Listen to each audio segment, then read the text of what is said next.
Bonjour, ici Laura au Musée canadien de la nature. Le printemps est presque arrivé, tout comme la Saint-Patrick le 17 mars. Le jour de la Saint-Patrick, nous avons tendance à penser de tout ce qui est vert.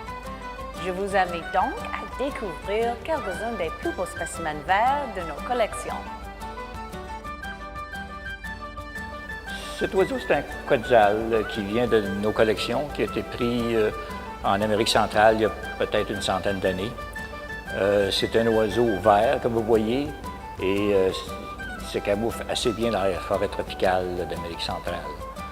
La coloration verte vient surtout de la réflexion qui se fait sur chaque barbe des plumes de cet oiseau-là. Bien que vous voyez beaucoup de vert ici, cette couleur n'est pas très commune chez les coléoptères. Ils sont généralement d'un brun terne ou noir.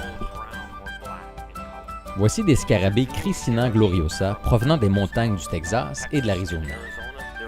Ce scarabée est d'un très beau vert, très épatant, qui les aide à se camoufler au sol des forêts où ils habitent. On voit dans notre collection des minéraux de différentes couleurs. Ceux-ci, ce sont des minéraux verdâtres. Ce minéral vert, c'est de la vésuvianite qui vient de la mine Jeffrey à Asbestos. Celui-ci, c'est du dioptase qui vient du Congo et sa coloration est due au cuivre.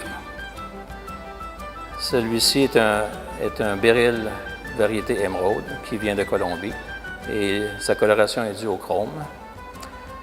Et cette dernière acquisition qu'on vient juste d'obtenir vient de Chine et c'est de la pyromorphite.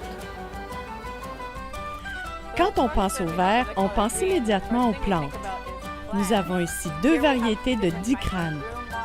C'est une espèce de mousse qui pousse au sol des forêts et sur les roches.